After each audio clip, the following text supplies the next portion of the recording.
স্বাস্থ্য পরীক্ষার জন্য গুলশানের বাসভবন ফিরোজা থেকে এভার কেয়ার হাসপাতালে যাচ্ছেন বিএনপি চেয়ারপারসন বেগম খালেদা জিয়া।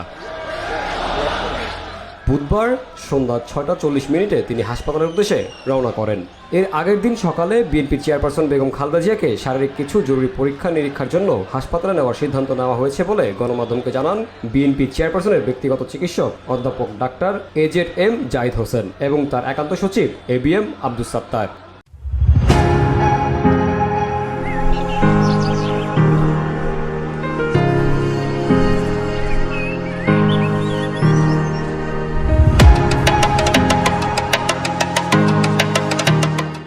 যুক্তরাজ্যে উন্নত চিকিৎসা শেষে দেশে ফেরার পর এটি হবে খালেদা জিয়ার প্রথম হাসপাতালে যাওয়া। দীর্ঘদিন ধরে লিভার, কিডনি ও হৃৎপিণ্ড সহ নানা ধরনের জটিল রোগে ভুগছেন সাবেক এই প্রধানমন্ত্রী।